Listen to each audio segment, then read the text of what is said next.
Please help me welcome my guest today, Cathy Andorfer. Thank you so much for having me. Thank you so much. I'm really excited to be here to have a discussion with you. I know you're very busy, you're a medical affairs leader, and we're going to be talking about your book here, The Art of Excellence. That's a lot of questions going to be coming from that. Excellent. And you wrote something here, building a rockstar career. And that's why we're going to be talking about Medical Science Liaison. The first question I want to ask is, how do you describe a rockstar medical science liaison, MSL? Sure. I think the best way to describe it is someone who continues to strive to get better, right? Layers on foundational skill after foundational skill until finally you arrive at a point where you're deeply knowledgeable, not only of your material, but also of how to engage with people within your organization and external to your organization. So how do you figure out how to provide the most value within and without your organization? Good, good. Thank you so much. That's really good. To provide the highest value that you can. That's very important. And in your book, you also mention the nuances of MSL career. What do you mean by that, based on your experience? Yeah, I think one of the things that surprises people who come into the MSL role without knowing too much about it is the extreme variety of what you do on a daily basis. And again, in order to get the role, you need to have built a very strong scientific or clinical background in order to get hired. You have to be very good talking about science, but that's only one small portion of what allows you to be good at the job. So the nuances are more, how do you build a relationship with someone very quickly so that they trust you enough to listen to and appreciate the science that you bring to them? How do you get them to open the door to you in the first place or to invite you back? There's a lot of those subtleties of human behavior that are so important to succeeding in the role. And that takes time and it takes practice to get good at. So that's why I call them nuances. They're small, they're subtle, but as you continue to gain mastery in them, you can get into that rock star level in your career. Wow, wow, interesting, interesting. There's something that you mentioned now that also feel very important, building trust. You have to build the trust over time. And part of this is interacting with KOLs, key opinion leaders. Yes. Based on your experience, how have you been able to build this kind of trust with key opinion leaders? Well, that's where the nuances come in, right? Because every opinion leader has a different mindset, they have different needs, and they have a different way in which they like to receive information. They have a different level of pre-baseline trust in working with industry, right? So you have to figure out quickly where that person is and then adjust accordingly. So the building of trust is, respecting their time, understanding how they feel about industry in general, and understanding what their needs are so that you can bring them quick value. So it is often a many layered, multiple time interaction, right? You usually can't meet someone for the first time and then just data dump on them. I mean, you can do that, but that's not going to be successful in building a trusted relationship that has them listen and hear what you have to say, and then also invite you back into talk with them again. Good, good. Thank you. We're probably still going to go into key opinion leader interaction very well. One of the things that I also find very interesting in your book, The Art of Excellence, is the 4 Ps you mentioned about the foundation of medical science liaison. What are these 4 Ps? Can you quickly mention it to us? Yeah, so as I was describing what a rockstar MSL is, it's built on these foundations. And I try to come up with how to easily define that. And I think the relationship building, so people skills is one of them, and also planning. And those two, it's pretty easy to understand, right? You have to be able to have good relationship skills in order to get that trust going. And then also, because what an MSL does means you're usually flying all over a territory, a country, you're having to do a lot of logistics, setting up appointments, taking time to learn your science, work with your cross-matrix counterparts. There's a lot of different moving parts in your job, so you have to get good at planning. So those two are pretty obvious, I think. But then the other two I have are poise and persistence. And poise is because oftentimes you go into a meeting with a thought leader, first time you're ever meeting them. You have no idea of their personality. You have no idea how they feel about industry and all those things. And so you walk in, and sometimes you may catch someone at a really bad moment, or they may ask you the toughest question you've ever heard and you don't have the answer. So how do you maintain your personal comfort and calm in a situation where you are very uncomfortable?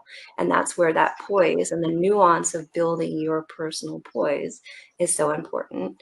And then the final piece, P, is persistence. And that's because there's oftentimes doors will be closed to you, or no one's answering your emails, you don't know how to get access to someone.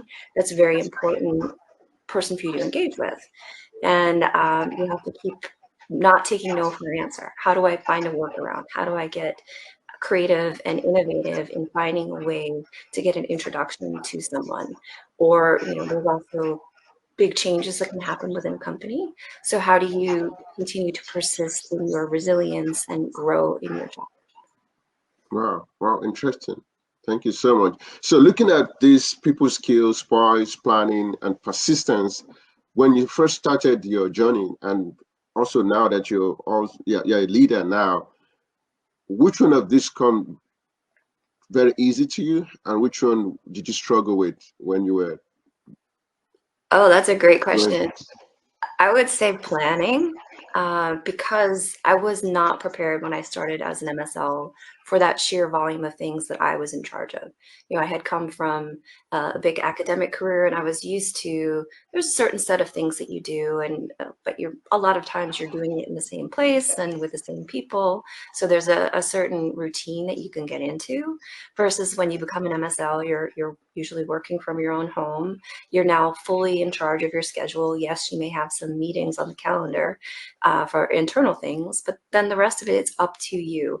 You have to figure out when you're doing your self-study. You have to figure out, when am I reaching out to set up the appointments? How far down the line can I go? Oh shoot, this new interaction opportunity came up, but I was going to be in this state. How do I get from this state to this state and back to that state so I can cover everything I need to do? Oh, but also keep my family life and everything going on. So for me, I think that planning and logistics piece was the biggest, one of the big hurdles. Wow, thank you for sharing that. Thank you for sharing that. Planning and how you interact with people. So something about interaction with the KOL that you mentioned in your book is the different in personality style of people, introvert and extrovert. So based on your experience as MSL and also a leader now, how would you compare somebody who is called extroverted MSL and somebody that can be called introverted MSL? It seems that there's a difference between the two, but then which one would you think is most effective in quotes? And which You're trying to one? trick me here. Yeah, so I would say, first of all, I think everybody is on the spectrum, right? So we have the buckets of extrovert and introvert, but we all live somewhere between the two. And oftentimes as we grow up, we can flex and grow into and shift where we are. For instance, I am definitely an introvert, but there's a lot of people who would find that surprising because they know me now, not me like 30 years ago, right? It was a very different me. So we can all grow and flex. And so I don't think there's any one bucket we all distinctly fit in. And I absolutely will never say that one is better or worse than the other. We just really, it's how you recover from an engagement. So for an introvert, meeting someone new takes a lot of energy, and they feel slightly drained by that process. So sometimes people with that tend to avoid interactions because they know, subconsciously at least, that there's an energy cost to novel situations, meeting new people, talking a lot, all those things, versus that extroverts get filled up by meeting people. They love to engage with new people. They get energized by that. And so I don't think there's a it's no different skill sets. It's just how you learn to take care of yourself. Obviously, introverts have to figure out how to get themselves over that hurdle and I'd really rather not talk to this stranger. So that's certainly something they have to solve for. But then an extrovert working in a remote situation, oftentimes, you're at your home office, you're like, I need human interaction here, right? How do you keep yourself energized? How do you keep yourself focused on the quiet work that needs to get you to your scientific excellence, while also filling up your own happy bucket of energy? So I think they're all amazing. Everyone can be an excellent MSL as long as you understand yourself. I think that's where that nuanced excellent piece comes in. Like, who are you? Once you understand that, then you can figure out how to elevate your skill set and use who you are. What is your personal special sauce? And that's how you'll be successful. It's introvert, extrovert, everybody's amazing. They can all make amazing MSLs.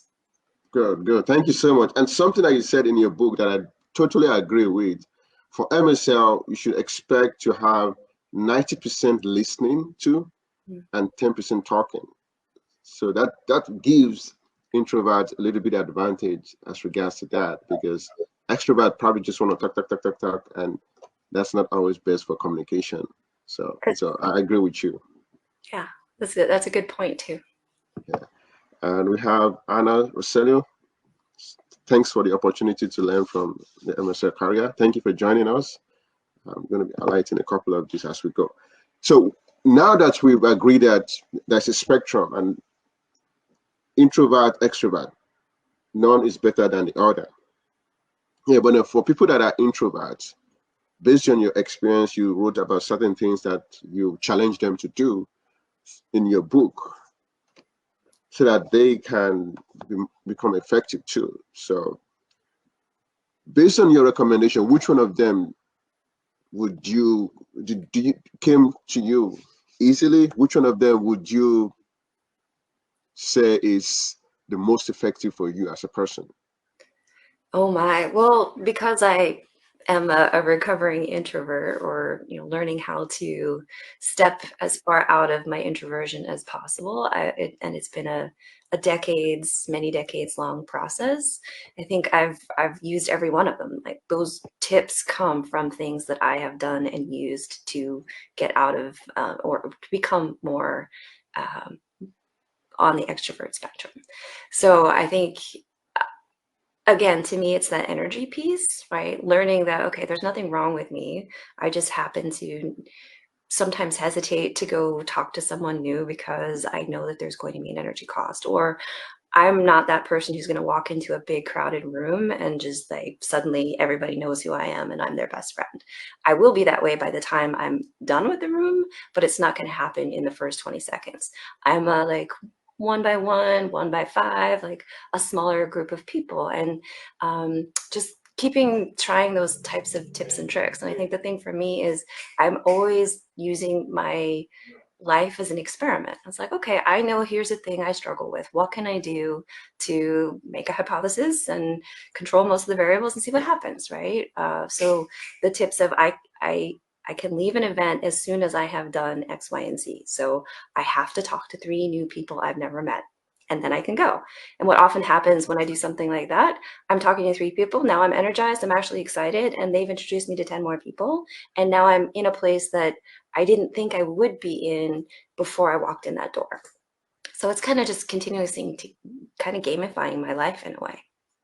Wow, wow. Thank you so much for sharing that. I can imagine what that looks like in a conference, in a very big conference for an introvert. You don't know who to talk to. It's easy if you are already MSL and you have the role already. You don't have to talk to anybody, as long as you can go back to your company and say, wow, this is what I learned from the conference. They know they didn't waste their dollars, right? But for people that are not MSL yet, okay, so we want to get into that conversation. For you, I read in your book that you transitioned from academic to industry. mm-hmm. And can you walk us through a little bit how you were able to secure your first MSL role? Sure, but I'd love to go back to your last comment that if you are an MSL and you're at a conference, you can't just go and get the data. Your job is to go actually have those conversations because you want to hear from those thought leaders. How did they take the data? How do they feel? What are their perceptions? So to just go to a conference, sit in a lecture and take your notes, that's only meh as an MSL. A really great MSL is going to get over themselves and work that room and work the people and build those connections and be brave and go up after a speaker has finished and say, hey, I heard you say X, Y, and Z. Can you tell me more? Or, hey, I'm your MSL. Would love to see you when you're back in the office. So you have to dig into those things as an MSL. So that's what I had to say about that. Good, Now good. to your question about the academic transition, or did you, sorry, did I cut you off? Yeah, yes. Okay, Yeah, yeah. transition from academic to MSL. How did you secure your first MSL role? Yeah, so for me, it was kind of an interesting break. I hadn't even known what an MSL was, and that was fairly common, especially about 12 years ago when I got actually started in the role. Even before that, I had never heard of what it was. And then a friend of mine became one and started telling me about how great this role was, and I didn't quite buy it, but he was always very happy and satisfied in his work, and I was enjoying my academic life, but also struggling with funding and just some of the frustrations that anyone who has worked in labs know, and what it means to get funding to keep all those things going. So there were definitely frustrations. And I think I finally just kept somewhere down. He convinced me that this was a great role. And then one day he reached out to me and said, hey, there's an opening in Florida, which is where I was living and still am. Just send me your resume. And for whatever reason, I said, sure. And I submitted it. And because he was my internal connection, they invited me for an interview, and he coached me very much to help me prepare for my presentation and my interview. And I got the job. So it's not the typical story. I think some people have much longer journeys and have it as a goal for many years. And I certainly have helped a lot of people go through that process of getting into the role. But for me, it was kind of just the right day at the right time. And in the process of interviewing, I was like, yeah, I don't know. I don't know if this is for me. But I met all these brilliant people and just started to investigate the role more in preparing for my interview. And I was like, oh, I think I could actually be good at this. And as soon as I went through the process, I knew I wanted to do it if they wanted me, and they did. So it worked out really well. Ah, good, good. Thank you. Thank you for sharing that. That's very powerful. So for the first time MSL, the general advice is go where you get your first offer, right? But then for people that are MSL already, they have to think about the actual biotech company that they have and whether it fits into their career goals and things like that, because that's part of what you stated in your book. So my question is, what are the little tips you can give us, especially for people that are also joining, so that they can know whether they are in the right company for them, or they have to start thinking about moving into a different company that is better fitted for their goals? Yeah, it's a very personal decision, and only you'll ever know for yourself. And sometimes you won't know if you made the right decision or not. You have to just go with your gut. But for me, I think my first piece of advice is don't run away. Just because things might not feel perfect at the company that you are in doesn't mean it can't be improved. Like, do the self-reflection. What can I change about me and how I'm approaching the role? Do I need to get more skills? Do I need to talk to and connect with other people within the organization so that I can feel more comfortable, feel more connected, get better? I will tell you, first couple months as an MSL are very strange because you're trying to figure out what this new job is. You just need to sort through a lot of things. So have a lot of patience with wherever you are. But always, I like to keep, a filter, a reality filter. Like, how am I doing? What's on me, and what is this? What is it? The company. So that's the first piece of advice is maybe you just need to dig into where you are and dig into your personal growth. And then the other piece is maybe there are people within your organization doing a role that's not an MSL, but something that you would like to do. So that's where I also talk about like building your network within the company, meeting people virtually, in person, and just asking, hey, how did you get into this role? Why do you like it? What would you recommend someone who was thinking about coming into it? What do they need to do?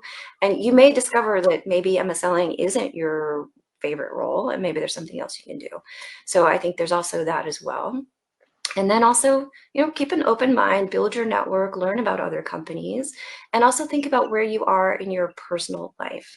I think there are times where people really can thrive in a teeny tiny organization where you get to learn all the things, but there's a lot of exposure and you have almost no ability to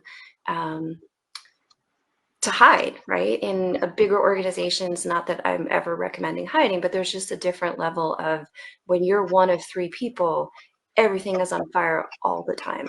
Versus if you come into an established territory and it's things that are just going on, you're not launching a product, it's a different life cycle.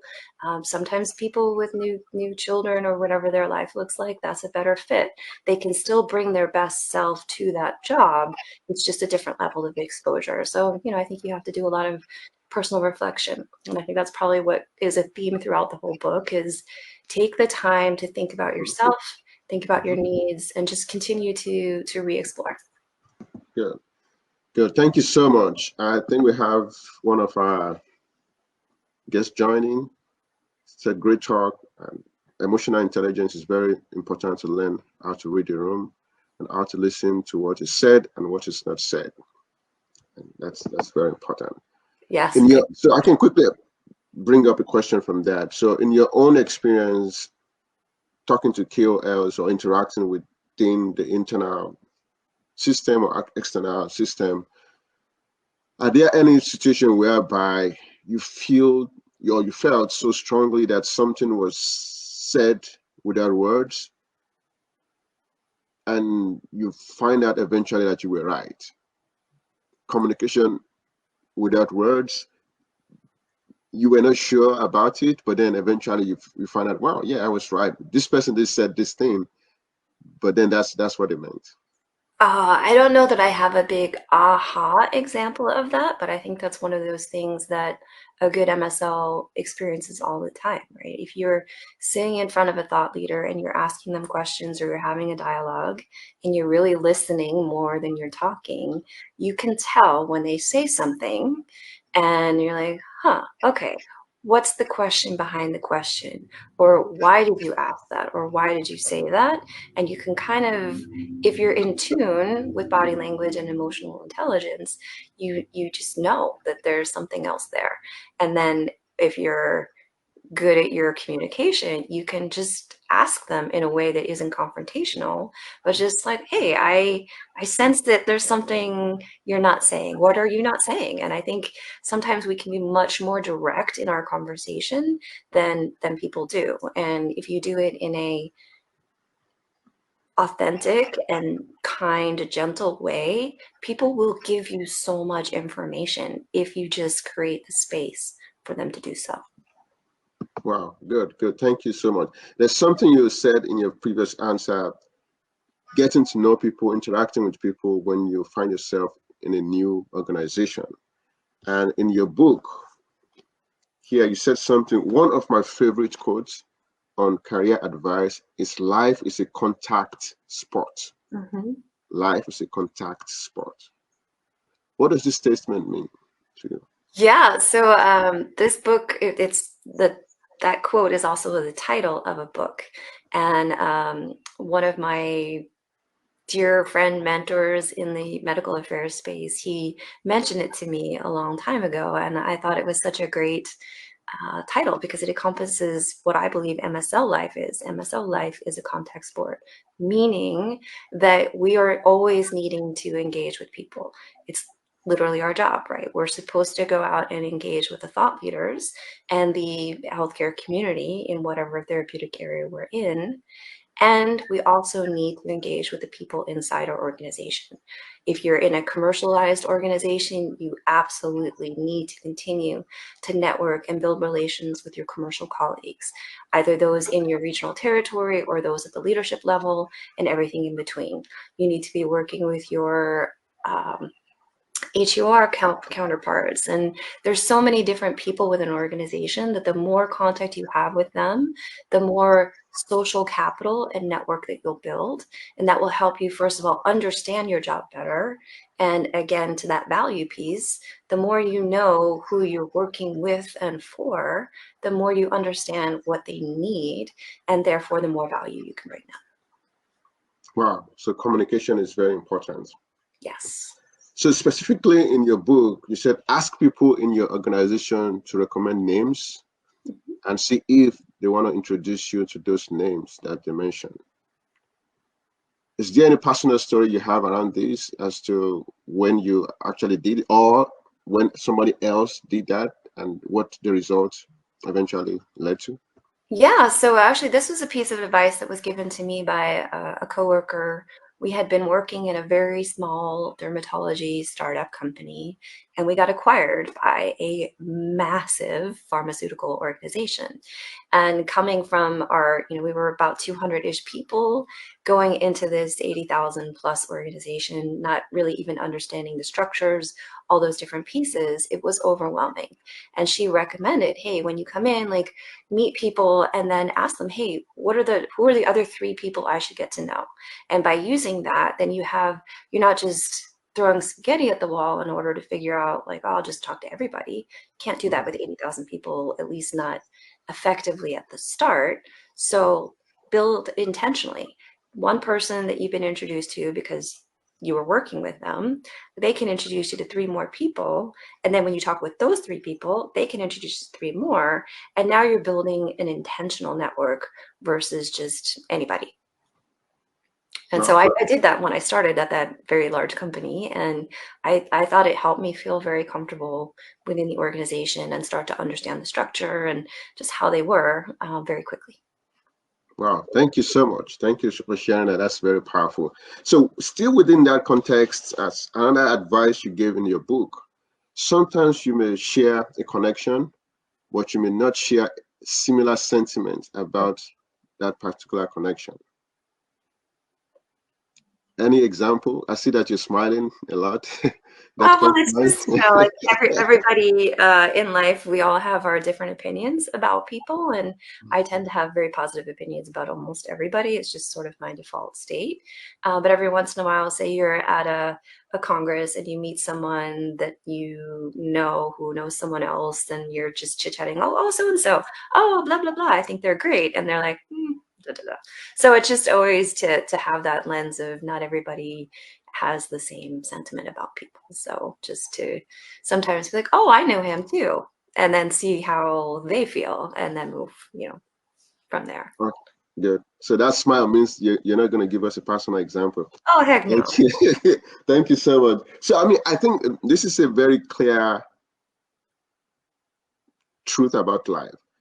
I used to say that when something that is facing another person is probably backing another person, and being able to look the particular person in different angles and give people the benefit of doubt, I think it's something that is very important, because things are not always the way it appears to be.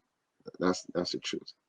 Yes, but I believe we all have beautiful things to bring to life, and we may not all be understood by one another, but really everybody has something excellent to bring to the table if given the opportunity and the space and the environment to do so. Good, good. Thank you. Another thing is also people evolve over time, in which case the kind of mindset somebody might have 10 years ago might not be the same mindset they have now. So Very just knowing that, well, this might actually be a totally different person altogether, different from the person they were 10 years ago or even 20 years ago. Yes, So very. thank you for sharing that. So one of the things you also mentioned in your book, the art of excellence, is having a bad meeting as a new MSL. how often did you experience this bad meeting in court as a new Well, MSL? yeah, well, there's a whole range of what constitutes a bad meeting, right? I think you can know when you're most prepared and you show up with like, you're on it with the data, you're just personable, you're tuned in to the other person's needs and you just deliver excellence. That's the ideal. And then there's days where, the physician or whomever you're speaking with may ask you a question that's really hard that perhaps you didn't prepare for, or maybe it's just a great question that you don't have an answer to. So you have to have the grace to answer that you don't know in a way that maintains your credibility, right? So sometimes maybe you didn't do a good job of saying that you didn't know, right? Or you just didn't remember a detail that you know that you would know on a different day. Or you walk in and they are in a really bad mood and it has nothing to do with you, but they feel free to take it out on you. Or they treat you like you're wasting their time and they don't understand. They don't know that they're talking to a person with a terminal degree with a lot of experience and knowledge to bring to the table, and they treat you like you're dirt, right? Like that happens for sure. So there's a whole range of what a bad meeting is, and I have had all of them. Wow. Sorry about that. Oh, I think that's part of what makes you good at the job. And that's Yeah. one of the points I put in the book is bad meetings happen to everyone. And Yeah. it's what you do after them that matters, right? How do you, or even in it, right? How do you maintain that poise and that resilience to either carry on in the conversation, try to find your way to even it out and get back into a trusted situation? Or how do you exit gracefully? Or if it's something that was a total disaster and you didn't know the answer, how do you learn better? How do you prepare better? How do you learn and grow and evolve from whatever happened? Or who's your lifeline? Who do you call and say, hey, look, I did this thing and I'm embarrassed, or that was crazy, or I don't understand this. And then have that person to talk you down and be like, this is life. Where none of us are perfect and it's okay, right? It's what do you do next? Wow, wow. So that's the next aspect of these that you just mentioned. That's an aspect of this you just mentioned now. Bad meeting that involves not knowing the answer to the question that is being asked. For example, a new MSL goes to a meeting with a thought leader, and a thought leader is asking a question, and the person does not know the answer to the question. And you stated in your book, there's a couple of ways to deal with that. Is there any particular one that you find really useful and you want to recommend in I case think, somebody find themselves in that situation? yeah, I think the biggest thing is maintaining that poise, right? It's okay not to know the answer. You are not Google. You are not Chat GPT. You are a human with, like, you're new to a company. The company might have decades of data in this particular area where this thought leader has eons of experience and you're new. Like, you're brand new to the therapeutic area. You're very smart and you're very capable, but you just don't know it all, right? So the best way through that is to maintain your poise that, yes, I am a knowledgeable human being. I just don't know that particular piece of data. So to maintain credibility with you who's asking me, I can simply say, that's a great question. I don't know that right now. I can get back to you with it and move on. Or you can say, well, that's a great question. Why are you asking? It all depends on the nature of the question itself. Some of them are very simple and you should have the simple ones, but if you don't, if you get flustered, then you create that doubt in the person's mind. But if you're like, yeah, that's a great question, I don't know it, I can get that for you, but hey, I was curious about blah blah blah. And if you don't get flustered, they're not even going to remember it. If you get flustered, they're like, oh, she doesn't know anything she's talking about. I don't know if I trust her. I don't need to see her anymore. I only want people that know what they're talking about. So it's all how you personally maintain that poise in the moment. Wow, thank you. I hope our viewers, this is very useful knowledge. We are here with Cathy Andorfer, medical affairs leader. I hope people are learning something. I'm learning, despite the fact that I've read your book already. I'm still learning from the additional tips that you're giving today.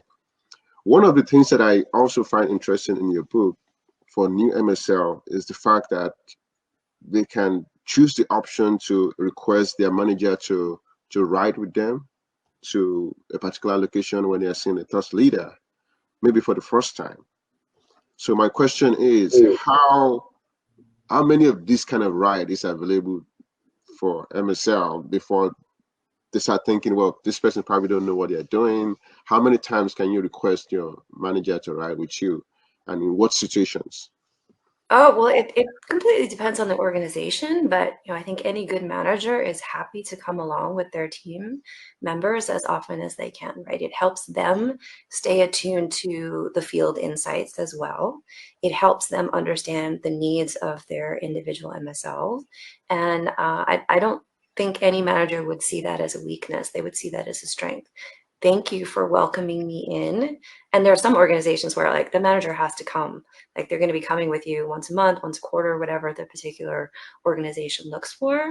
But then there'll be other situations where the managers are perhaps so busy doing internally focused things that they don't get to do that as often, and depending how big the team is. But when your manager is willing to come and you're willing to take them along, if you have a trusted relationship with them, it can be super helpful for the manager, super helpful for you. And ideally, if the manager is good, they'll bring an element of, they'll elevate the discussion with the thought leader. So the thought leader benefits as well. And I think it's a win-win for everybody if it's done right. Wow, wow, thank you so much. So it's something that is always positive. That's good to know. It should be, right, in the ideal situation. I mean, obviously, the managers in some situations are required to come out in the field with their team members on a regular cadence, and they're going to be looking for evaluating you as an MSL. Are you doing your job well? But it shouldn't feel like a negative assessment. It's just an opportunity for everyone to get better. And again, a good manager will be part of the discussion, will help elevate. It shouldn't feel like your thought leader should never feel that this is a weird engagement, right? Because if you're making your MSL uncomfortable and you're too focused on what they're doing and you're not paying attention to the thought leader, it has to be a mutually beneficial opportunity. Wow, wow. I think it's a good time to go into that conversation of different types of KOL, MSL interaction that can be very challenging. I think you mentioned a couple of them, different types of thought leaders, the one that is a top expert, and other types that shows that can lead to a very difficult conversation, or the one that is skeptical, that probably don't believe what you're saying. My question around that is, which one of them do you think is most common? That those situations that you painted in your book, and any ways you've actually get out of such situation in the past? I mean, I think they're all common. I think each one of them, I know each one of them I have encountered multiple times. Team members have as well. That's why they're the four main buckets. But I think the hardest one is the one who's unwilling to access, right? Like, it's one thing to get, once you're in front of someone, then you have more ability to use your skills, the nuances, all these things that we've been talking about, but you can't use them if someone's not opening the door to you, right? So the impossible to access person to me is the first hardest one because of that reason. So it's like, how do you get super creative to get someone who doesn't answer your emails, set up appointments or anything like that? And that's where you have to get really creative. And it's kind of borderline stalking sometimes. I've done it. I had one of my favorite stories of this personally is there was a physician that I knew was very important to our company's pipeline. We were doing a new study in an area that she had expertise. She was in my territory. I'd seen her name on a million lists. Like, I knew that she was going to actually be interested in talking to me, but I couldn't get any way to figure out how to communicate with her. I sent her all these emails, I called her office, these things, and I just wasn't getting through. And I saw that she was going to be the guest speaker at a foundation walk for this particular therapeutic area. So I was like, okay, I got, my company was sponsoring a booth there. So I got myself invited to be part of the company representation there at this walk. And then I figured out who she was because she spoke from the podium. And then as soon as she was done, I like ran up to her, jumped in front, I'm like, hi, I'm your MSL, I'm for this company. And she's like, oh my God, I need to be talking to you. Grabbed my phone and put her number in my phone. And like, I was so frustrated with not being able to get access to her. And it was just getting super creative and a little bit like just keeping that persistence. Like I was not going to not meet this woman. She needed to know what I had to say. And then we built a really wonderful relationship and the door was always open to me, but I had to get creative. So the access was the hardest. Good. Thank you so much. Two things came to my mind from that response that you gave. The first one is that, let's say you went to that conference and you discovered that the person didn't show up because they were sick or something, and you were at that conference, you spent money to be there, and that's probably the only reason why you went. How many of those situations can you have as MSL before the company start calling you and asking you what's going on? Because there could be a situation whereby you thought somebody's going to be there, they were not there, or they actually canceled on you because they were, yeah, I thought I'm going to be available, I'm not available, but you actually took the flight to another state already. Have you experienced such situation, and what is the leadership feedback on those kind of situation? Well, it depends on the person, on the need, and on the leadership, right? I think the biggest thing is, again, it's persistence, right? And we can't make people talk to us. We just have to figure out how to work around it. So if they keep canceling on you at a conference, maybe there's other ways to get in front of them. You can drive to their office and talk to their office staff and see, when will this person be there? Can I just get 15 minutes or 5 minutes, or I'll give my business card, or write a letter, whatever it is that you can do to try to build that down. So do your best to continuously work that magic. Or if you can do some network analysis and figure out who this person is connected to within the field, you probably have a relationship with somebody who knows this person and say, hey, you know, you and I, KOL X, we have a really good relationship. I am trying to get in front of KOL Y. Can you introduce me? Would you be willing to do that? So sometimes there's really those creative ways to do it. But from the leadership perspective, like how willing are they to accept that you can't get in front of someone? It's very situationally dependent. I think it's, you know, I always appreciate the effort and continuing to try. And then I think the other thing is, like, are you open to, okay, you just spent company money to get to a place and the person canceled on you. Can you do, or you should already have other people in that area that makes sense for you to engage with? It's not always the case, but there's got to be somebody you can try to get in front of that makes sense strategically for what you're doing. So it's not going to be a waste of time. Wow. So it's always good to have a backup. Even though you're going to see this main person, there could be people that are not, thought leaders that are not as prominent, that you can also see to gain some actionable insights from when you travel. And of course, it is very situationally dependent. It depends on the company, depends on where you are in the life cycle, depends on, you know, if you're like a super rare disease state, you probably might be a little harder. If you have a commercialized product, though, there's always insights that can be gained from community practitioners, learning about regional differences, things like that. So, you know, doing your best to always be finding some way to bring value. Wow, wow. Thank you so much. Thank you. That's really powerful. One of the things you also mentioned that I also found very interesting, there's thought leaders that are not accessible, but then even when you get in front of certain thought leaders, you have to be creative. That's what you said. And in your book, you mentioned that you can use humor, and you just have to be respectful of the thought leader.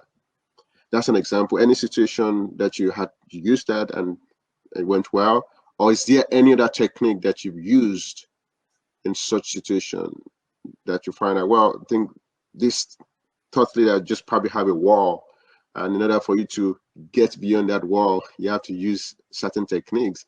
Have you used humor and did it work out, or was there any other thing that you used that also worked out? Yeah, well, I mean, I'm not the funniest person ever, so humor probably wouldn't be the first thing, but I think lightheartedness, right? It's always that authenticity.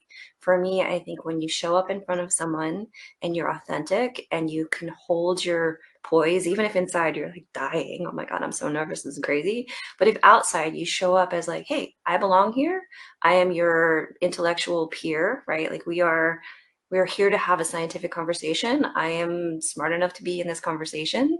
I'm here to help you. I'm here to have a dialogue with you, whatever the reason is here. I belong here and I want to help you. And if you do that in a way that feels kind and authentic, people will open up to you. It may not happen immediately, and I have definitely had times where I'm like this and this is what you get, right? But if you can keep yourself like that and adjust emotionally to their needs, like what do they need? If they're like that, they want you gone in less than 5 minutes. Like, what is the thing I need to know? Why are you in front of me? Get out of my way. And if you can be respectful of that, give them exactly why you're here. Hi, da da da da da. Thank you. I'm out. Then they might let you back in next time. Or maybe somehow, even in that moment, you're like, you crack that wall, give them that thing that they're looking for. It's been amazing. People tell you, like, oh, I've only got 5 minutes. And then suddenly you're like, I got to go. It's an hour. Like, come on. You told me you had 5 minutes. That's only because you only thought you wanted to give me 5 minutes. But I was able to show you enough value that you invited me to stay longer. But I think people like that, you should always leave them hungry for more. Go before they tell you to go, always. Wow, interesting, interesting, very interesting. Thank you so much for sharing all this. It's been a great conversation. We're going to continue. One of the things that you've also said as an advice for people is when they are in the MSL position, they have to find a way to have a brand statement such that they can be able to distinguish themselves from other talented MSLs. And any experience that you have around that, any particular situation that you want to share that people have been able to, even though they're coming into a team whereby everybody's good, and that can be very intimidating sometimes, and they have to create a niche for themselves. Any particular situation where you see somebody did that successfully, or you did that successfully, and how were you able to do that? Yeah, I think people do it even if they don't know that they're doing it. So to me, the brand doesn't have to be something that you're telling everyone, hey, I'm the blah, blah, blah. It's more like you figure out what are your passions? What is your special sauce? What do you love to do that the team needs, right? So finding that niche, and it's not always obvious at the start. And I think, especially a brand new MSL, probably better just to play around and learn the role and figure out what gets you excited. But then there'll come a point where you're like, oh, this is a thing I like to keep doing. And then if you're intentional and reflective, you'll realize, oh, maybe that's something that I could build as my brand. And for me, the brand is the thing that you use to make your personal choices, right? Oh, I love discussing MOA, like the deep science on how a drug or a disease state works. That's my thing. I love talking about it. I want to be the one that trains the team on things educationally. I want to be the one who's reading all the publications about it and translating pieces for the team. I want to be involved in resource development, slide deck creation, all those things that are all MOA all the time. So that can be your brand, like your little niche, that's your thing. And that your team members probably already know what your niche is, what your brand is. So I think that's one of the pieces of advice I give in the book is if you're struggling to figure out, well, I like to do a lot of things. I don't know, don't even know what I'm doing in this role. Talk to your peers. Say, hey, if you were to come up with a brand for me based on this role, what would it be? Oh, you're our insights champion. Oh, you really understand clinical practice. And you're the person I always go to think about how a patient would experience their journey or to interpret how this data is going to get a physician to really understand treatment practice changes, right? Like we all have things that we just get a little bit more passionate about and others can see that. And that's the piece that's your brand. Wow, wow, thank you. So we have to find out what we get passionate about and form a brand from that. That's something that is very clear. So in the conversation that we just have, Now, you talked about a situation whereby a particular thought leader said they have 5 minutes, and let's say in truth they actually have 5 minutes, and that conversation was in 5 minutes. And that made me think about the fact that when there's insight that is being received, is there any limit to the amount of time you have to interact with a key opinion leader to say you actually have actionable insight? If you interacted for 2 minutes and you have actionable insight, and if you interacted for 30 minutes, is the time a big factor in this? Or if you, or can you get actionable insight on elevator within the 30 minutes elevator pitch and put that down as your as your actionable insight? Is that a possibility? Any restriction around that? I mean, a rock star MSL can, right? You know, it's all in the question you ask or the response you get, how efficient you are with your time. And it's also like how in tune your ears are from a strategy standpoint, right? So what are you trying to gain from this interaction with the physician? Sometimes that 5 minutes is really just to build the first foot in the door so you can come back when he has 30 minutes versus 5. But if your goal is more than just a hello, right? What are you going to ask him, or what are you going to say that he or she could respond to? And then if they do you have a follow-up question? Listen, and you can definitely get an important actionable insight from a 5-minute conversation. 5 minutes also is a lot longer than you might think. You say, hello, my name is, and then you've got another like 4 minutes and 50 seconds. So that's a long time. Like sometimes we go to conferences and the presentation is 12 minutes long. Like that's not a very long time, but somebody has just presented a year's worth of work or more in 12 minutes. So also give yourself a little bit more credit for what can be accomplished in a brief period of time, if you're efficient and if you're intentional and if you have a good plan. Wow, wow, thank you for sharing that.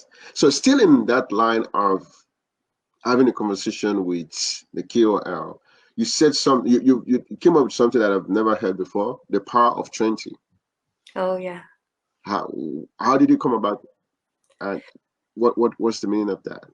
Yeah, so and 20 is probably a very, it's intentionally long period of time. But the power of 20 is that idea of you should be listening more than you're speaking if you want to collect those good insights. But it's also based on how people speak and think. Oftentimes, you know, we say something, but you're still processing a lot more, and you probably have a lot more to say about what you were just talking about, but you're collecting your thoughts. But if you're speaking with someone and they step in and ask you a question or take you in a different direction, that stuff came and went. But if you create the space for someone with a intentional long pause, they will start talking again, and they'll keep going and they'll keep going until they're done. If you can have that poise to just hold the space for them to talk. So I came up with it to, like, I talk about how I build experiments and kind of gamify my life. So I was like, okay, I need to sit here and give someone the opportunity to speak and to really listen. So they would be talking and they would stop, and I would pause in my head and count to up to 20. Rarely do you get up to 20. Like, you pause for a second, you don't jump in right away. They will start talking again, and they'll start talking again. And you'll know that they're done because they'll be like, I'm done, or what do you think? Or they'll ask you a question, or they'll just stop. You're like, oh, that's all I have to say about that. It's fascinating. I have done it a million times. I do it with like friends, family, done it with thought leaders all the time. It's incredible. You can't use it all the time, and you have to have the poise to hold. You just sit there authentically, calmly, and try your best not to be awkward and weird. And I know it can feel that way, but if you just relax, people will fill that space. Wow, wow. Thank you so much. Thank you for sharing that. One of the things that you talked about in your book that is still in line with communication is MSL's work within a team. And once in a while, as you stated in your book, you can find somebody who is very knowledgeable in scientific publication and considered a specialist, and they're also difficult to work with because of the kind of thing they bring to the team. Moving from academia to industry, how has this dynamic changed for you based on your experience? Oh, I think people are people wherever you work, right? My advice and the reason I was telling that story is that sometimes we don't understand. I think almost no one wakes up in the morning and intends to be a difficult to work with person, right? Like everybody has good reasons in their mind for what they do and how they go and do it. So, it's not on us to judge that, right? But when you do, then you create issues, right? And so just trying to give everyone the feeling of, if you open your mind, the difficult person is not as difficult as you think they are. But also, if you yourself are struggling with relationships, maybe you are the difficult person. So how do you, again, take that self-reflection and think like, how is my life going? Am I having a hard time? Okay, why might that be? Or if there's a particular person you're struggling with, it's probably because you have very different ways of approaching potentially the same solution, right? So what are their needs? How are you blocking them getting their needs? Or what are the needs that are not getting met for them that you might be able to help them get met so that they suddenly are able to be a more easy to work with person? So it's all human behavior, whether you're in academia, whether you're in industry, it's humans. And I think I think that's my thing. I'm very positive and very much looking for grace from everybody, right? If you give it to them, you're going to get a lot more positivity if you give it out and give that space. Good, good. Thank you for sharing that. That's a very great perspective to look at it. I was in a meeting yesterday and the guest was MSL, and the person clearly stated that, of course, if you're coming from academia, the assumption is that you can interact with people very well, as much as people who are in the industry. So no comments. So you have a different opinion about that based on your looks and what you've said. Well, a little bit, right? Because I think there are many people who have come from academia into industry, into the MSL role. Anyone who's successful at an MSL role has to be good with people, has to figure it out. So yeah, I think there is this assumption like, oh, you're the lab geek, you can't talk to people, you're an introvert, you belong with the microscope and the confocal and the mice, and like that's where you belong. I think that's baloney, right? I think we all have our range of skill sets, and I think that's where some people who come from academia that thrive in the MSL world, there were maybe the little unicorns in the academic world, or maybe they weren't given an environment to thrive from a human interaction standpoint. It's just sort of the environment you are in can help you grow and evolve. So I think there's a little bit of that. But it is a hurdle for someone coming from academia, especially truly bench basic science work, to step into an industry interview and say, yes, I have this very niche, detailed PhD world I've been living in for 15, 20 years, but I can come in and talk to anybody, right? Like, how do you prove that? So it's learning some of those skills to use in your interviews, some of the ways to prove that you have transferable emotional skills. It can be done. And I think anyone can make those transitions. So I don't, as you can tell, maybe I don't like to bucket anybody into can and can't, better or worse. Wow, that's good. That's really great. So we have a question from one of our guests today. We have Dr. Abdelrahman. He's saying that, what key performance index do you care for the most for your MSL team? It's a great question. KPIs are always a interesting topic to cover when you're talking as an MSL leader, right? What we do in medical affairs, especially in field medical, is it's not a direct line between every day what we do and how the company is making a profit, right? There's a lot of nuances there, so there's a whole ton of things.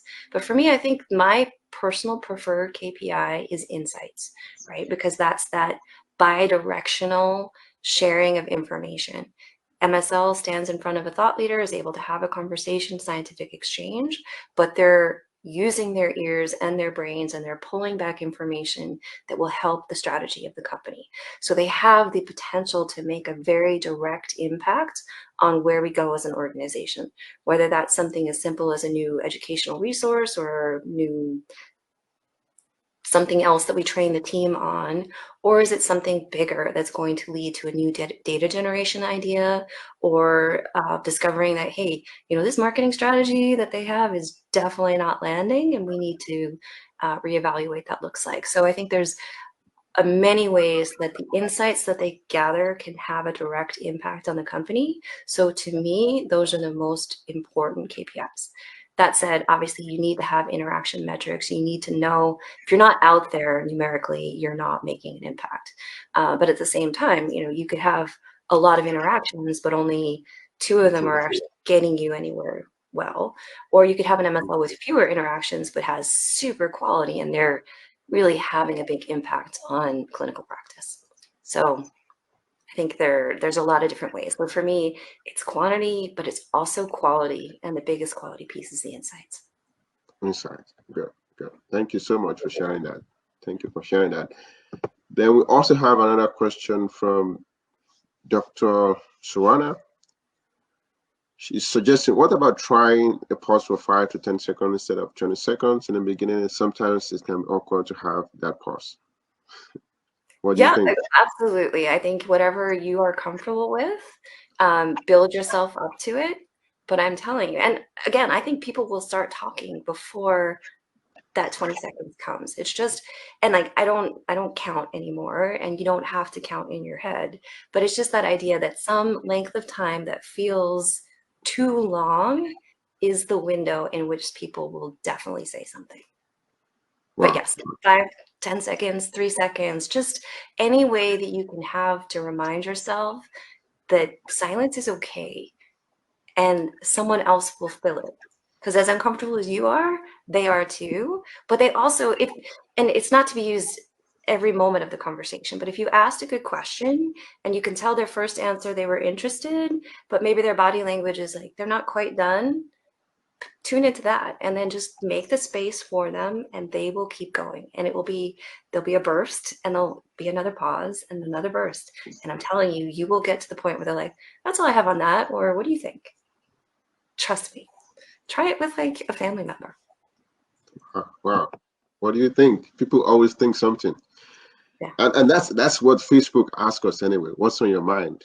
So now, and people start typing a lot of stuff that they have going on their mind. Thank you for sharing that. My question now is about your experience that you have now being a medical affairs leader. How has your view of the MSL changed from the first time you have your first MSL role to now becoming medical affairs leader? Well, I think the role itself has evolved a lot over time since I started in it. I think there are more people doing it. There are more organizations that understand that they need MSL teams to help them, especially either in the pre-launch to launch phase or even in the early clinical development phase, right? Like the understanding of what MSLs can do to help an organization prepare for commercialization is way different than it was back in the day. So I think just the knowledge of what the role is and how many companies have worked to build and expand that capacity, that has absolutely evolved and expanded over the years. That said, I think more recent times, as companies go through reorganization and trying to figure out how to navigate what MSLs can do and what the world of AI and fit for purpose messaging and things like that, it's getting a little bit more mixed up, right? Some organizations are really pushing their MSL teams to be as close to the edge of like their messaging, right? There's a scientific messaging. How do we do that? How do we do that compliantly, but in a way that is continuing to make sure that we're having an impact on what we do versus, earlier days, it was probably a lot more opportunity just to go forth and be brilliant, right? Also, there was an evolution of the MSL role. It used to do a lot of what the role of thought leader liaisons do now. MSLs used to do things like that, speaker programs, and those have been separated out. But now sometimes the MSLs are the ones delivering the program, depending on the company they work for. There's different rules on how MSLs and commercial can work, depending on the organization. So I feel like right now, the role itself is under a little bit of flux. And it's dependent on the particular organization and where that organization is in its commercialization lifespan and how many products they have. So I think there's also some companies that are moving toward, well, I have a team of brilliant people that know how to work with people. I'll just keep moving them around from one therapeutic area to another. And anyone who's worked in this for a long time, myself included, I feel like that's a frustrating evolution, because we know how much energy and time it takes to build a relationship where that trust for scientific exchange comes in. But it's another way that companies are trying to get the most from their teams. Good, good. Thank you. Thank you so much. Is that what you call the MSL diva in the book? No, okay, MSL Diva, yeah, I know. I almost didn't include this part of the book, but I think it's important to know. So it's been fascinating to me, and it was fascinating. I experienced this more when I was an MSL and early in my career, and I had come from academia, and I had been, you know, toiling away in my own little space. And then I got into this role, and I was just so grateful to have this new adventure, right? I'm learning great science. I have the potential to make this big impact on therapeutic care. I meet with all these brilliant people, whether they're outside of the company, inside the company. I'm paid generously. Like, I feel so grateful for this. And then I would go to these team meetings, and everybody was like, grumble, grumble, grumble, KPI, magic, blah, blah, blah. And they always had something negative to say. And I was just like, dude, do you understand how great your life is compared to like where I just was? And I've held on to the gratitude for that role and this whole experience has given me. And I obviously have had many colleagues who are the same in terms of that. But every once in a while, when you meet someone who's just like more what's in it for me, that's the diva. Like, do you remember where you came from? Like, so yeah, that's my diva. Yeah. Good, Right. good. Thank you so much. Thank you for sharing that. I just find that very interesting. Yeah. Another question still in line with the projection of your career. If you look back to the time that you were aspiring MSL, and also medical affairs leader, which one of those stages do you find most challenging? I think each one of them had their own special piece, right? Like, as a new MSL, there's a lot of challenges because, I mean, that's why I wrote this book for people who are specifically new to the role. I hope that it would be helpful for everyone across the spectrum, and I've gotten that feedback. But the person I wrote it for was me 12 years ago when I started in the role. And you get the job, and yay, this is really fun. And then it's like, what do I do? How do I do that? Who do I, what? And then even just explaining what you do for a living to your family can be very challenging, right? So it's a strange space that you wind up in. And so I think there's a lot of challenges just on figuring out what to do, how to do it well, how to establish yourself, how to walk into an office for the first time with someone you've never met before and do your job, right? What does this mean? And so I think that was the hardest, and that's the reason I wrote the book. But then, of course, stepping into leadership, that's a whole other learning curve. Anytime you challenge yourself and take on something new, there are challenges. Wow, wow. Thank you for sharing that. That's really clear.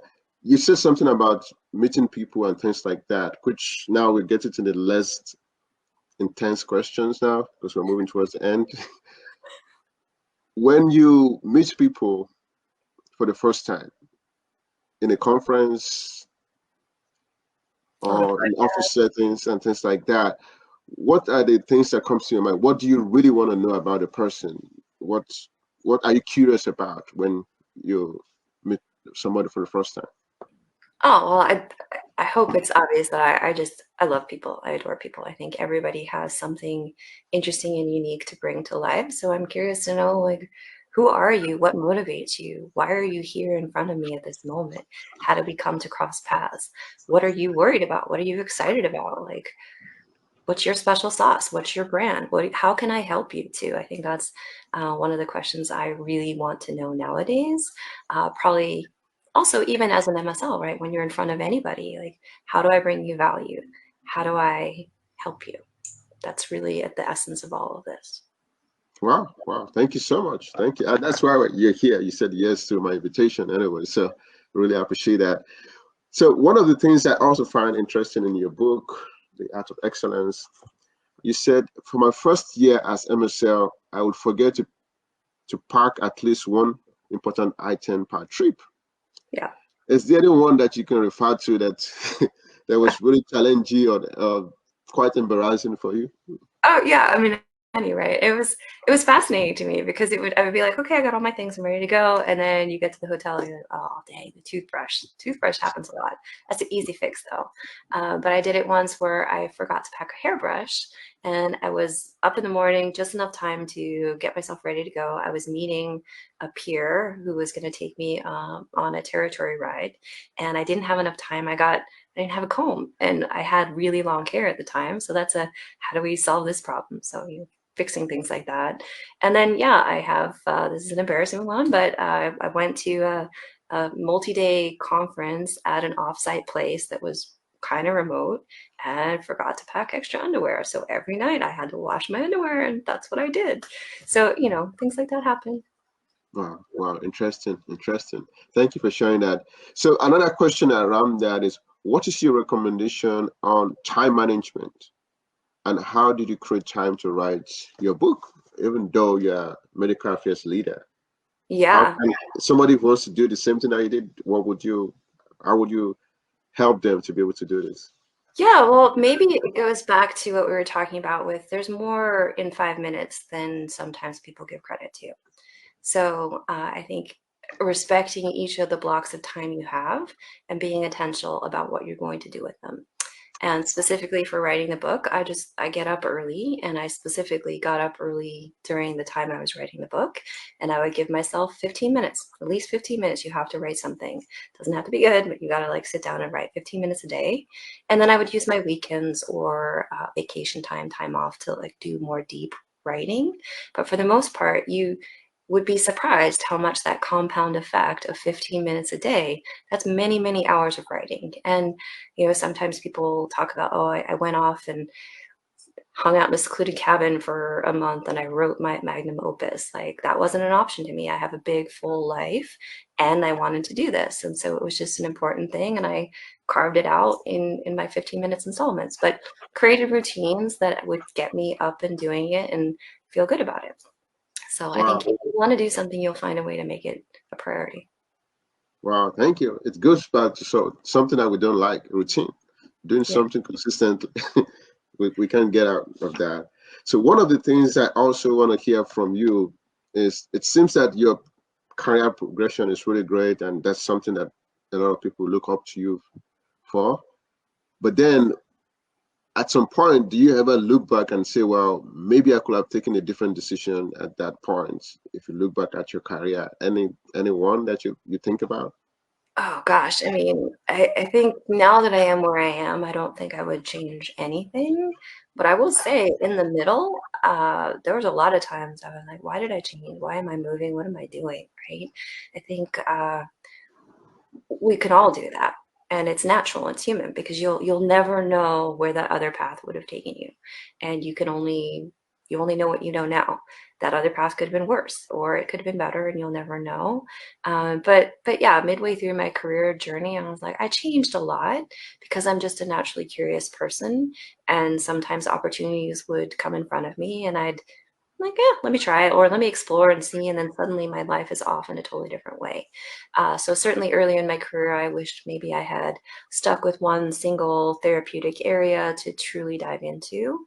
But then at the same time, I've had this wonderful opportunity to become at least a solid expert in Alzheimer's research, in breast cancer, in multiple sclerosis, in dermatology. Like, now I'm in a completely different space in rare disease and cardiovascular disease. So it's been a beautiful mix of things.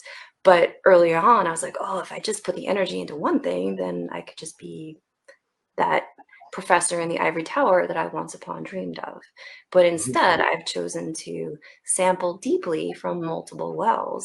And now I think that has helped me have a very strong foundation to be a leader, to help others make these switches and pieces like that. Which wouldn't have come had I stuck in one lane. So now it makes sense. But in the middle, I was like, what the hell is wrong with me? Yes, yes, yes. I have a similar experience too. My therapeutic area was oncology. Now I'm in HIV. And sometimes I still ask myself, did I make the right decision? and only time will tell. That's time will tell. Thank you for sharing that. And only time will tell. And I think it's also, well, you made the decision for a reason. And I think sometimes in retrospect, you'll see some beautiful things. And for me, it's my own personal bias because it's how I work. But I think the more we can learn and be curious and explore, the stronger we are. So I'm excited for you. Yes, thank you so much. And also the fact that there's always an overlap between things that we learn. For example, there's something that is called malignant HIV. Right? So that's bringing the two therapeutic areas together. So something about therapeutic area that I also find interesting in your book is that you had a nickname, Oh, gosh. the Queen of Tao. Tell me about your nickname. Yeah, so this is, I guess, a little bit of my unintentional brand story, right? So my largest academic background is in Alzheimer's disease and specifically in tau pathology. That's where I did my PhD program, and a large portion of my postdoctoral work was in that. And it's my personal passion. And I happened to go to my first MSL job. And in that, one of our first meetings, there was someone who was presenting the pipeline. And the pipeline at the very bottom is like anti-tau monoclonal antibody. And I didn't have the chance to ask a question because he was running out of time. So he kind of summed it up and then we went to break. And so I did a little stalking thing. I ran out into the hallway. I'm like, hey, I saw that on the slide. What's that about? And then he told me, and then we were just sharing pedigrees, and it turned out that he trained with someone who knew my postdoctoral and PhD advisor very well by reputation, and his advisor and my advisor were friends, and we just started talking about our worlds. He's like, you probably know more about tau than anyone in this organization. I'm like, hee, you're funny. That's ridiculous. There's no way. He's like, no, seriously. And we have an opportunity. Like, I would love to bring you into my lab and talk to my team and share some of your knowledge. And I was like, that is the coolest opportunity ever. So I talked to my manager. He was like, absolutely, go for it. And I went and talked with them, and turned out they had all these fantastic anti-tau antibodies in their freezer. And it was just a great opportunity to explore some ideas with them and have that conversation. And so from that, though, my teammates and others knew that I had that opportunity. And so the tau piece just kind of got stuck on me. And I think it was my friend who's the one who helped me get the job. He knew my background because we had been in grad school together. So I think he was the one who actually labeled me the Queen of Tau, but that's how it happened. Good, good. Very interesting story. Thank you for sharing. All right, we have a question. We are wrapping up very soon. We're getting to the end. We have a question from Dr. Abdel Rahman. Great question. I believe anybody is teachable if the person has the will to learn. But what are your top 3 things you look for in MSL candidates' resume? Fantastic question, right? I think every leader has a different lens that they'll look at. So this will be my own particular bias. I agree with you. I think any job is teachable, and I really look for people who are hungry to learn or excel in it. Like, do you want to become to the rock star level? Then I'm very excited about just talking to you and learning what you can do. For me, I think it's, can you explain to me? So we're looking at someone who's never been in MSL, I'm assuming, right? So do you understand the role? Have you done your due diligence? Talk to a lot of people. Do you understand that it's not all easy? I know that sometimes from the outside, this role looks very sexy, very exciting, like everybody wants to get into it. And at the same time, do you understand the practicalities of having to haul yourself away from home every week, weekends, like you are on the road constantly, and that can get draining for people. Do you understand that piece? Do you understand what your primary role is? Do you understand that you will be working for a corporation that makes money, right? Like you don't just get to go have a scientific conversation, put on your cape of science wonder and call it a good day. Like you have to learn how an organization works. Do you have that mindset? Do you have that desire to learn? So that's one of the pieces. And then can you tell me your transferable skill set, right? I think that's one thing I believe in. Everybody who applies for an MSL role probably has the transferable skills, but can you communicate that, right? Like what experience do you have in your life where you have educated other people? Are you good at distilling complex information and telling an easy story? Are you good with humans? Like, do you understand human behavior? Like, what do you know about clinicians and their mindset? Can you, especially if you're, say, a bench scientist coming into the role, do you understand what a clinician wants to know versus being so focused on an MOA and the deep science that really a physician who's really busy and just trying to do the best for their patients could care less about, right? Like, are you able to adjust and switch to people? So I'd say those are the top two. And then third one is, can you present data in a very easy way to me?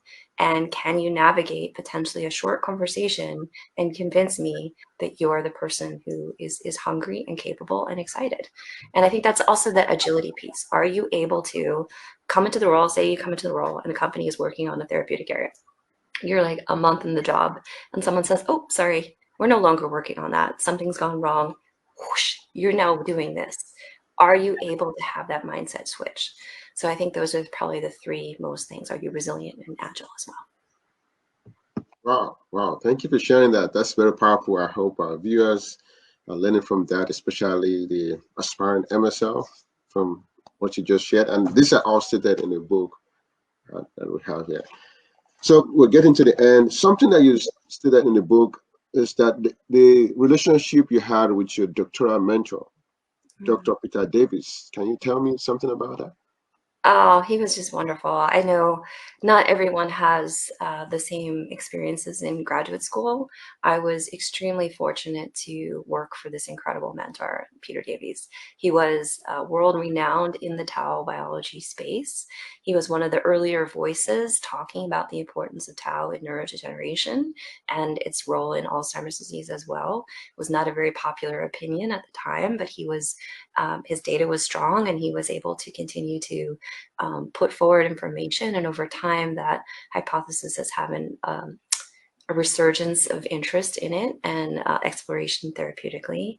And it was just a joy to work with him because he loved to do science. He loved to work in the lab. He was just fun to work with because he wanted to get back in. He was, out there slicing mouse brains with me and doing all kinds of things. He would come out from his office and be like, what can I play with? How can I help? And he would go and make big buffer tanks. And he was just willing to roll up his sleeves and be part of the team. And also he was a wonderful leader and he gave us a lot of space, but he also gave us guidance when we needed it. And he was just a joyful human. Wow, wow. Thank you. Thank you so much. I love hearing stories like that, and because there are people that have impacted my life too that I will never forget. So that's why I just want to hear your own parts of that. One of the things I also like about the book is that the book was forwarded by Tom Caravella, and I happen to follow him also. And you've also been 2 times guest on his MSL Talk podcast. It's 3 times now. 3 times now. Wow. Can you tell me about that and your interaction? Yeah, so I met Tom ages ago, and I think he writes about it in his forward. I was at one of my first MSL focused conferences. I was a new leader, and my VP at the time invited me to go do some growth learning. And I went to this one conference, and Tom was there.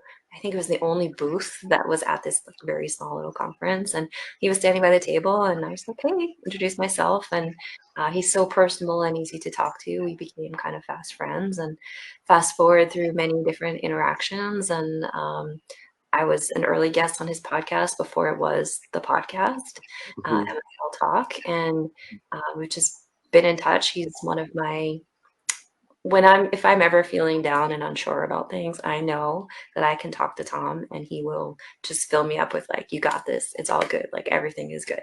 He is a very positive person.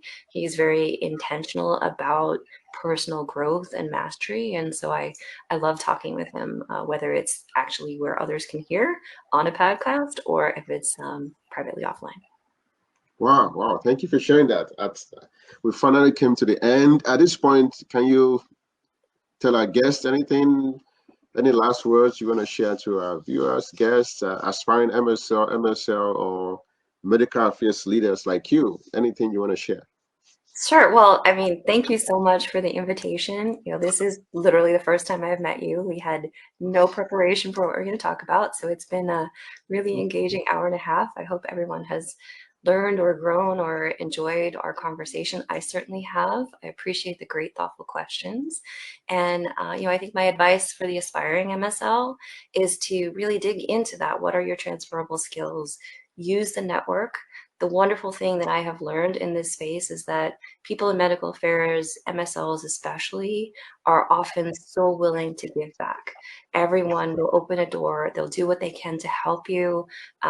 We're all just, we love what we do and we're happy to help others. So leverage that network, because if you're just applying and putting your application in, it's probably not going to land on the ears or the eyes that need to see it. So use the network, get someone to refer you, recommend you, try that.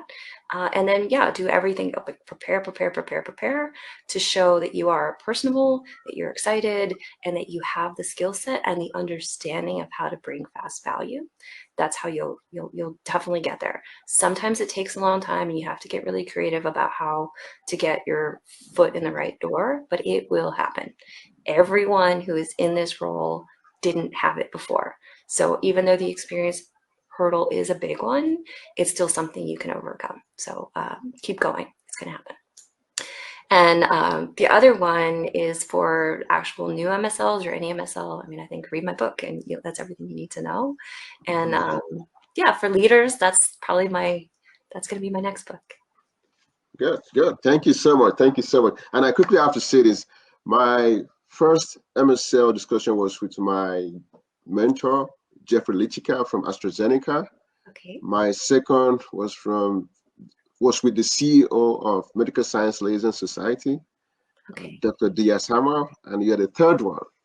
So this is really exciting. Each of those discussions are very different and just making me see different aspects of MSL.